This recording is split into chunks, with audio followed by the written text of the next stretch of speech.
As crianças pensaram que, por ser domingo, iam escapar da escola e da aula de história, mas não. Em 15 de dezembro do ano 1500, morria aos 50 anos de idade Pero Vaz de Caminha. Todo mundo aqui teve que decorar isso, né, na aula de história, né? Quem foi Pero Vaz de Caminha? Aquele que mandou o primeiro e-mail para Portugal, mandou a primeira carta para Portugal, avisando do descobrimento do Brasil. Ele estava com 50 anos. Mas ele não morreu de morte natural, não. Morreu ele e morreu mais 70 portugueses na cidade de Calicut, na Índia, porque aconteceu uma batalha entre os portugueses e os muçulmanos dali. A frota de Cabral estava lá, aconteceu essa batalha, morreu Caminha, morreram mais 70 portugueses, e em represália a isso, Pedro mandou bombardear a cidade, Pedro Álvares Cabral, por 24 horas, matando cerca de 600 habitantes. Mas de onde vem toda essa briga? Porque saiu daqui, estava tão bom aqui, né? Descobriu o Brasil, pega uma praia, né? Fica aqui, tranquilo. Não, ele tinha que ir lá em Calicut. O que ele foi fazer em Calicut? Ele foi buscar umas coisas muito caras, muito preciosas. Uma delas custava, eu fiz uma conversão para o preço de hoje, custava 1 quilo desse produto, R$ 22.400. E na época dava para comprar 14 bois. Outro produto também muito caro, pelo qual saía toda essa briga, custava 1 quilo, R$ 1.200, a preço de hoje. Eu estou falando o primeiro, que custava R$ 22.400 o quilo, era noz moscada. E o segundo, de R$ 1.200 o quilo, era cravo. Cravo, esse cravo que põe no pudim lá, no doce, na goiabada, na bananada, o cravo. O que eles estavam fazendo? Eles estavam brigando, lutando, teve uma guerra por causa de especiarias, de temperos. Não de alguma coisa assim vital, que as pessoas, se não tiverem, morrem de fome, ou seu medicamento, que quem não tiver vacina vai ter que morrer da doença. Não, cravo, canela, noz moscada, e essas coisinhas que a gente compra naqueles pacotinhos pequenininhos hoje, a preço bem baratinho, pessoas morriam por causa disso. Continuando nossa aula de história, 1637, havia uma bolsa de valores na Holanda. E em 1637, quando quebrou essa bolsa de valores, era uma bolsa de valores de tulipa, de flor. A flor de tulipa, eles negociavam bulbos de tulipa. E quando a coisa chegou no máximo aí, de toda aquela negociação, um bulbo de tulipa chegava a custar R$ 115 mil a preço de hoje. Um bulbo de tulipa. E a coisa pegou de tal maneira que quando houve a quebra dessa bolsa e o governo, o rei mandou investigar, não tinha os bulbos de tulipa. Toda a negociação era feita apenas com coisas virtuais não existentes. Como é que chegaram a esse ponto? 1776, aconteceu uma revolta nos Estados Unidos por algo também que você tem no gabinete da sua cozinha, no armário da sua cozinha. Chá. O governo inglês, a coroa britânica, aumentou a tributação dos impostos do chá. Os americanos se rebelaram, começou uma revolução, essa revolução levou à guerra contra a Inglaterra e a independência dos Estados Unidos. Hoje a gente procura tomar um chá para acalmar, né? E ali o chá começou uma guerra. Os temperos começaram uma guerra, uma flor começou uma guerra, ou quebrou, né, toda uma economia da Holanda. O chá começou uma guerra. Por que os homens não se entendem? Por que eles brigam tanto assim?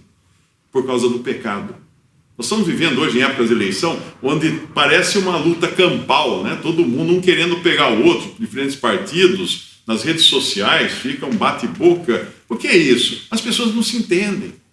As pessoas não se entendem, e aqui ainda nós falamos português todos, né? Falando português, ainda assim não nos entendemos. Por quê? Por causa do pecado. Essa semana eu recebi uma bronca de um leitor. Ele falou assim: você disse que Deus vai no final, todos falarão a mesma língua, Como é que fica então essa maravilhosa diversidade linguística que existe no mundo? Eu falei, olha, existe uma outra diversidade que você não diria que era maravilhosa, né? Que começou lá em Gênesis capítulo 3, quando Deus ordenou, porque Adão e Eva caíram no pecado, Deus deu a Adão uma sentença de maldição. A partir daquele dia, a terra que ele iria lavrar produziria cardos e espinhos e ervas daninhas em grande quantidade. E desde então, produzir comida é um problema. Você tem que usar defensivo agrícola, você tem que usar um monte de veneno, nós reclamamos depois do veneno na comida, mas tudo começou lá. Então essa diversidade que você tem hoje de ervas daninhas e de pragas na agricultura começou por causa da queda do homem, do pecado do homem. O homem pecou, Deus deu uma sentença, um juízo, e começou a diversidade, essa maravilhosa diversidade de ervas daninhas. Maravilhosa para os laboratórios agrícolas, para os produtores de fertilizantes e defensivos. Mas é um problema, é um estorvo para a humanidade. E aí veio, então, a divisão das línguas, né? Quando aconteceu lá em Gênesis 11, Deus também deu um juízo, assim como ele deu um juízo de que as ervas daninhas se multiplicassem, Deus deu um juízo para as línguas se multiplicarem. Porque no começo, em Gênesis 11, capítulo 1, fala que era a terra, toda a terra, de uma mesma língua e de uma mesma fala. Aí os homens se reuniram num vale e disseram, vamos fazer tijolos, queimemos-los bem, e foi-lhes o tijolo por pedra e o betume por cal, e disseram, ei, edifiquemos nós uma cidade e uma torre cujo cume toque nos céus e façamos-nos nome, para que não sejamos espalhados sobre a face da terra. Eles queriam ficar importantes, eles queriam fazer um nome. Acontece que quando Deus deu ordem ao homem, quando ele saiu da arca, era para espalhar por toda a terra. A Noé era para espalhar por toda a terra.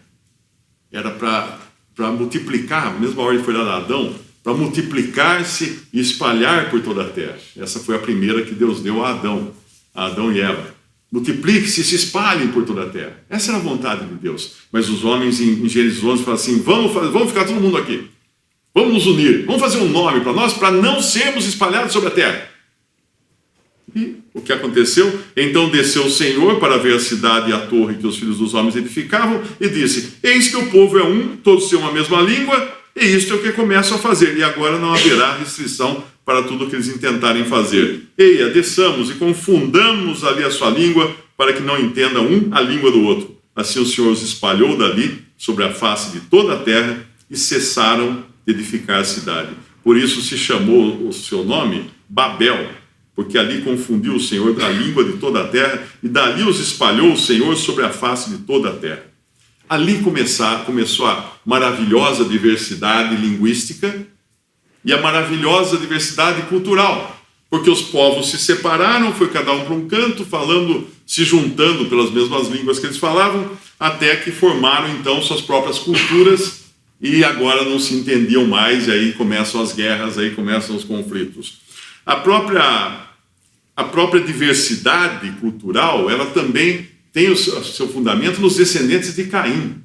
Se você vai lá em Gênesis, no começo, logo depois, no capítulo 4 de Gênesis, quando Caim mata seu irmão Abel, a continuação da descendência de Caim diz que primeiro Caim teve um filho e construiu uma cidade. A primeira cidade do mundo foi feita por Caim. Alguns falam que a prostituição é a profissão mais antiga do mundo, não é. É a arquitetura. Eu sou arquiteto, formado em arquitetura, é a profissão mais antiga do mundo. Os primeiros arquitetos, o primeiro arquiteto foi Caim, ele é o pai, o urbanista, o pai da primeira cidade. Dos descendentes de Caim, sai um que criou o agronegócio, por assim dizer. Agricultura e pecuária, que é uma grande força no mundo. O outro descendente de Caim foi o patrono das artes, dos instrumentos musicais. E o terceiro descendente de Caim, foi aquele que fazia instrumentos de cobre, de metal e ferramentas, foi o patrono da tecnologia. Tudo isso que você tem aqui hoje, tecnologia, é graças a um dos descendentes de Caim. A comida que você come, o leite que você toma, a carne que você compra no açougue, graças a um dos descendentes de Caim. Quando você escuta uma música bonita, vai a um teatro, vê um filme, graças a um dos descendentes. Então, Caim foi aquele que moldou esse mundo para ser um mundo legal para o ser humano, para fazer contrapartida ao pecado. O pecado que espalhou as ervas daninhas, o pecado que detonou o ser humano. E hoje nós sabemos, não precisa nem falar de consequências do pecado, basta ir no hospital, basta ir no cemitério. Deus avisou que se eles comessem do fruto da árvore do conhecimento do bem e do mal, eles iam morrer, espiritualmente morrer e morrer também fisicamente. E hoje nós colhemos as consequências disso. Então essa maravilhosa diversidade linguística, na verdade é um juízo de Deus, que Deus deu àqueles homens de Babel que queriam desobedecer a Deus, se unindo quando Deus tinha falado para eles se espalharem. Aí não tinha mais jeito, com as línguas diferentes, não adiantava ficar junto, um não entendia o outro.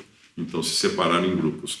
Isso gerou também a diversidade cultural, não é? E que nós hoje achamos tão bonito. A gente vai para o Egito e tira selfie na frente da pirâmide, vai para a Índia, tira selfie na frente do Taj Mahal, vai para a China, selfie na frente da muralha da China, vai para a Bahia, tem lá aquela multidão de pontos turísticos de diferentes religiões, que a gente fala de matriz africana e tudo mais. Viajamos para o Tibete e vamos ver aqueles monges, cabeça rapada, fazendo suas orações e tal. Você acha que eles estão orando o quê lá? O Pai Nosso? Não, eles estão orando, fazendo orações aos demônios, porque o budismo tibetano, eu vivi esse tipo de coisa antes da minha conversão, ele é basicamente fundamentado em demonismo. É um demonismo. Eles oferecem sacrifícios a demônios, eles oram a demônios, eles fazem exercícios de possessão de demônios, e isso e fica bonito. Você vai lá e tira selfie na frente daqueles templos budistas lá no Tibete e acha tudo bonito. Todo o turismo cultural, ele é baseado no pecado do homem.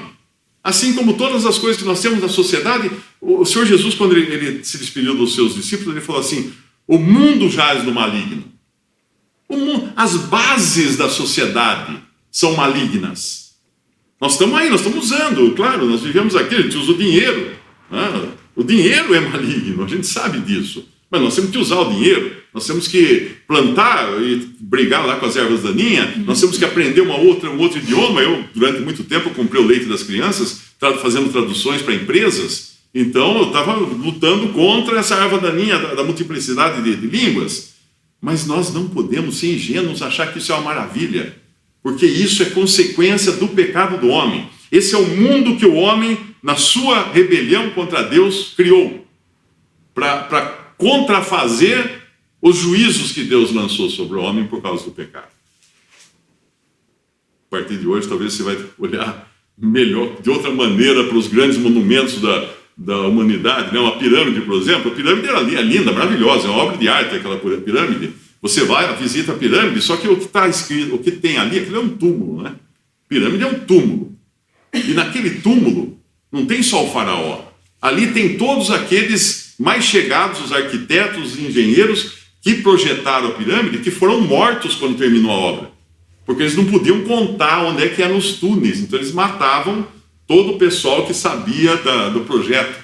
Eram mortos. Alguns eram enterrados junto com o faraó, com a promessa de atravessar o rio depois da morte, chegar do lado de lá e tal. Eles acreditavam nisso e eles se deixavam matar.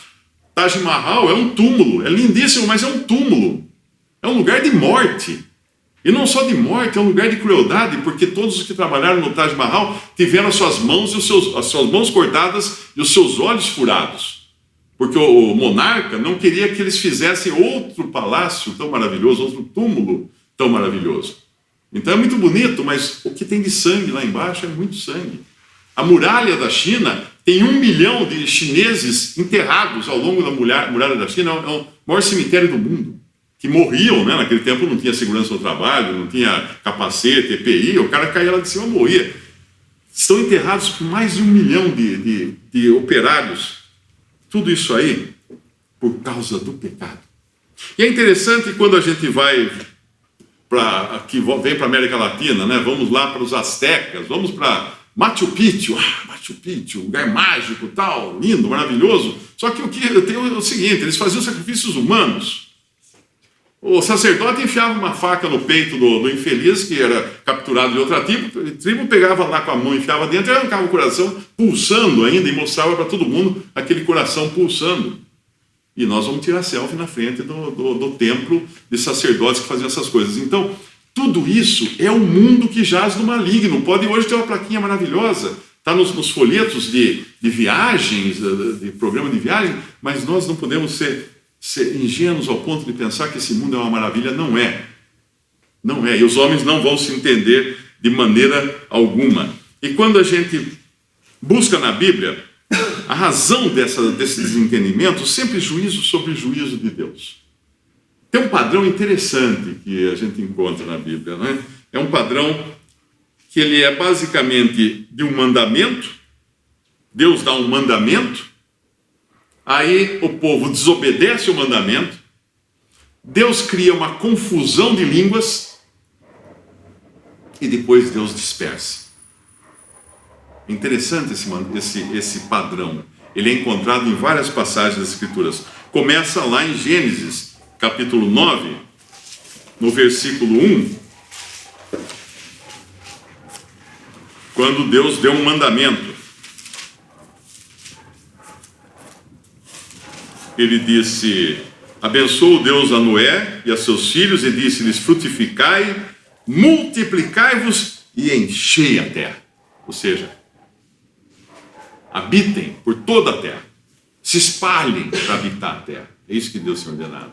Aí quando você vai lá no capítulo 11, era aquela passagem que eu li, que eles fazem uma torre, vamos ficar todo mundo aqui, vamos fazer um nome para nós.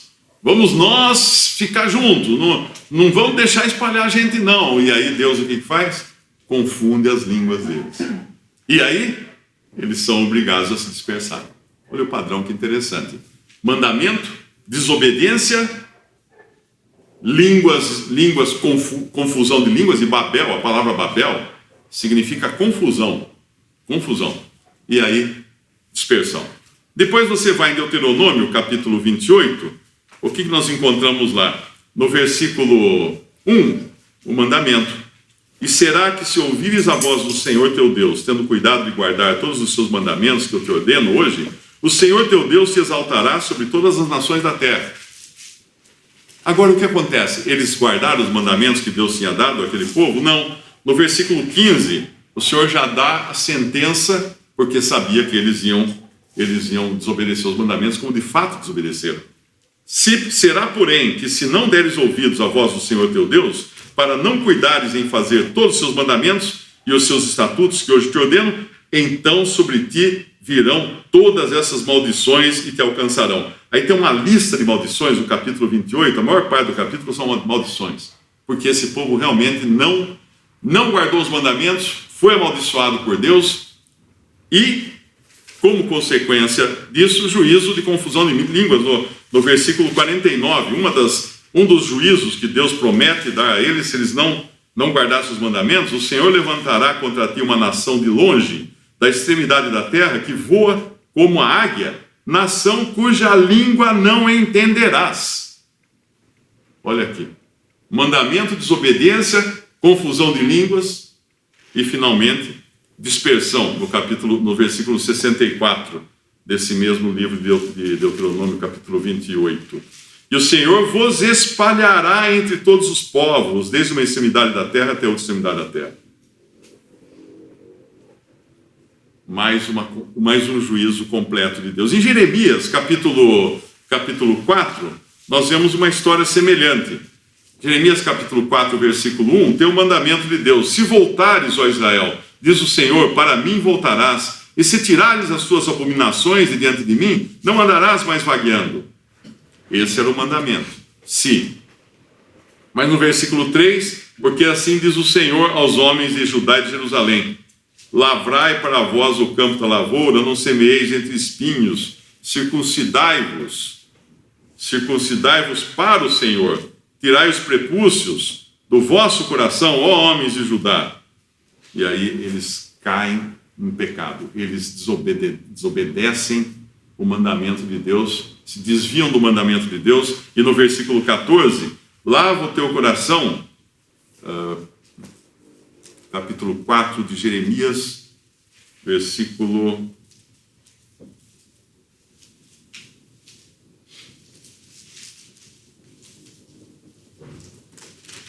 Eu anotei o versículo, acho que eu anotei errado, é capítulo 5,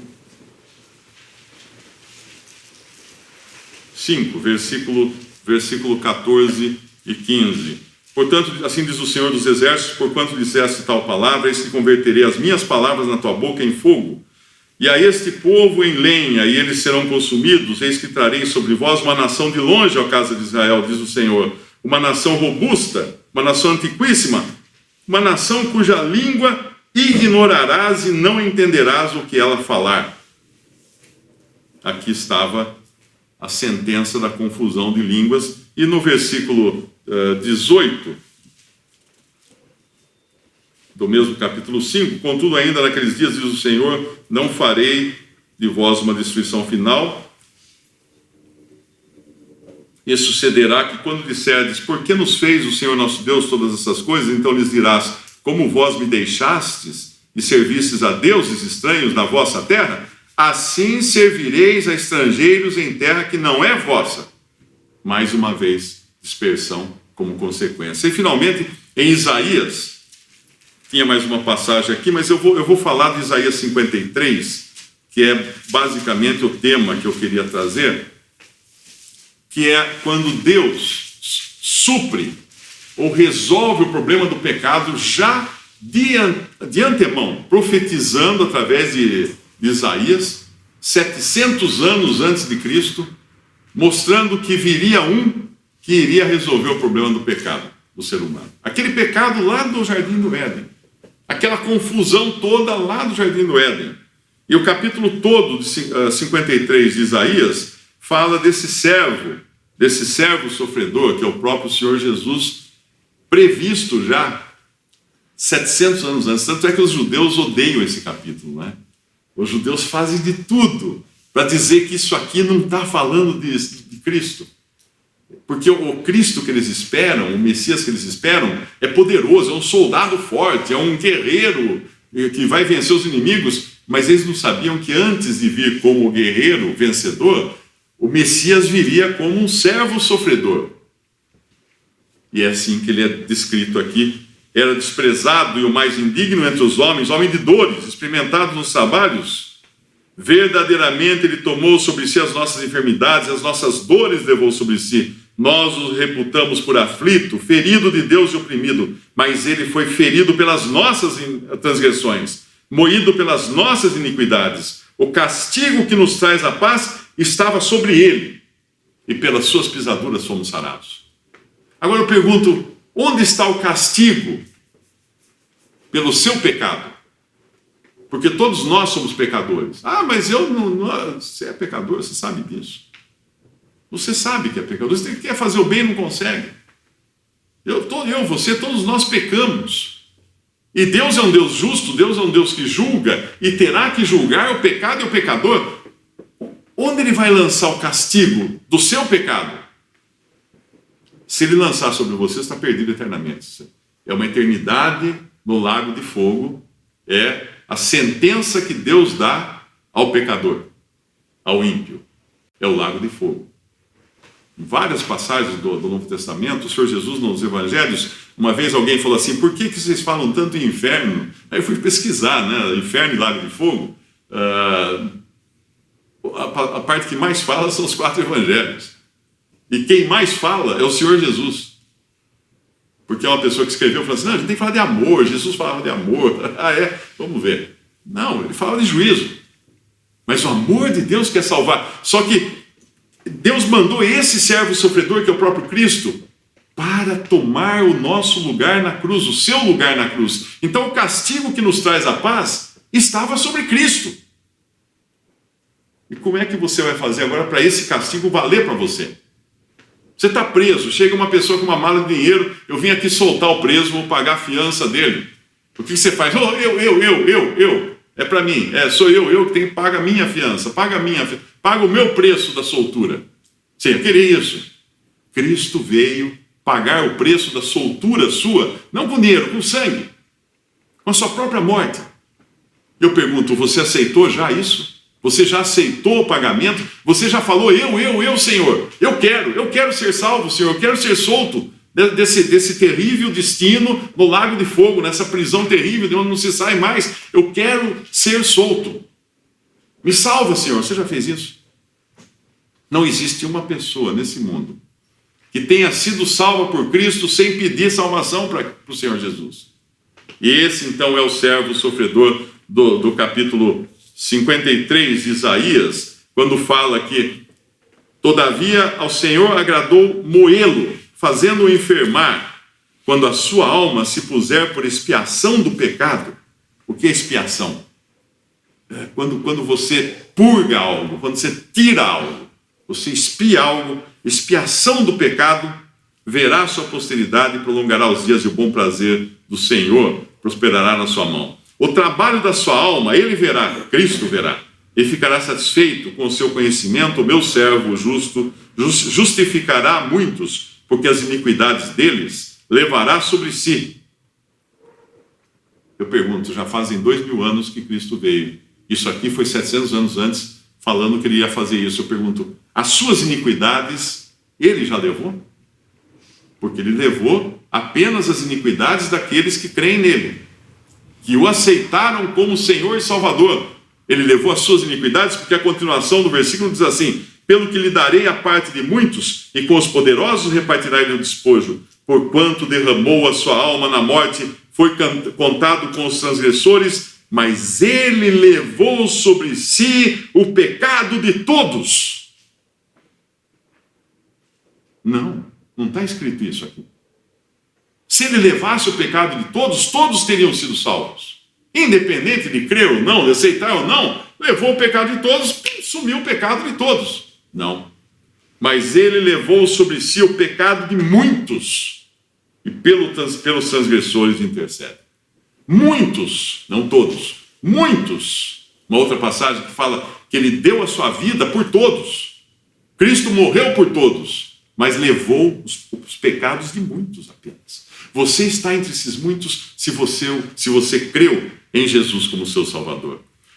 E quando nós pensamos em Isaías, é interessante que é uma sequência isso aqui. Eu não vou ler os capítulos todos, mas o capítulo 53 fala do servo sofredor sofrendo para pagar os nossos pecados. O 54 começa dizendo assim: canta alegremente, ó estéril, que não desce à luz, exulta de prazer com alegre canto, exclama tu que não tivesse dores de parto, porque mais são os filhos da solitária que os filhos da casada. E aí vem, amplia o lugar da tua tenda, transbordarás a mão direita, a esquerda, aí vem toda uma gama de bênçãos, de benefícios, como consequência do capítulo 53. 53 é a morte do servo sofredor. 54, olha as consequências disso. E o 55, vem agora a receita, o remédio para você se apropriar, não só desse servo que morreu no seu lugar para pagar os seus pecados, mas também se apropriar daquilo que vai fazer sentido na sua vida para sempre. Uma vida com propósito, uma vida com significado. Então, o capítulo 55 de Isaías começa assim: ó vós todos os que tendes sede, vinde às águas, e os que não tendes dinheiro, vinde comprai e comei. Sim, vinde comprai sem dinheiro, sem preço, vinho e leite. Por que gastais o dinheiro naquilo que não é pão, e o produto do vosso trabalho naquilo que não pode satisfazer? Eu vou mudar aqui um pouco essa versão, eu vou ler ela da seguinte maneira: por que gastais o vosso dinheiro naquilo que são temperos? E o produto do vosso trabalho em bulbo de flor? Ou em chá? Percebe a loucura do homem que consegue começar guerras por causa de coisinhas assim, de coisinhas pequenininhas. E agora Deus está falando assim, que absurdo. Que absurdo. Vinde e comprai sem dinheiro, sem preço. Por que gastais o dinheiro naquilo que não é pão, ou seja, que não sustenta o produto do vosso trabalho, naquilo que não pode satisfazer? Ouvi-me atentamente. Comei o que é bom e a vossa alma se deleite com a gordura. Inclinai os vossos ouvidos e vinde a mim. Ouvi e a vossa alma viverá. E lá no Evangelho o Senhor Jesus fala assim, vinde a mim, todos vós que estáis cansados e sobrecarregados, e eu vos aliviarei. Tomai sobre vós o meu jugo, que é leve. Um jugo leve. Vinde a mim, ele convida. Eu vou na religião tal. Ele falou isso? Vá à religião tal? Não, ele falou, vinde a mim. A salvação está numa pessoa. A mesma pessoa que morreu na cruz e oferece agora, vinde. Vós que tendes sede, vinde às águas. Os que não tendes dinheiro, vinde, comprai, comei. Sim, vinde e comprai sem dinheiro e sem preço. É graça. É graça. Evangelho é graça. O Evangelho ele tem praticamente quatro pernas, vamos chamar assim. Né? O Evangelho é Cristo, o foco principal do Evangelho. E aí você recebe de Cristo, de Deus, através de Cristo, graça. E como você recebe isso? Pela fé. E como você descobre que isso está a seu dispor? Pelas Escrituras. Pelas Escrituras. E para quê? Para a glória de Deus. Então, quando os homens lá atrás, que teve aquela confusão de línguas, quiseram se unir para desobedecer a Deus, para não se espalhar pela terra, porque eles queriam fazer um nome na terra, Deus falou assim, o único que pode ter um nome sou eu. Eu sou o Criador. Deus é o único que pode ser honrado. Toda a glória, Deus não divide. Uma outra passagem do Antigo Testamento fala que Deus não divide a sua glória com ninguém. E não iria dividir com homens pecadores.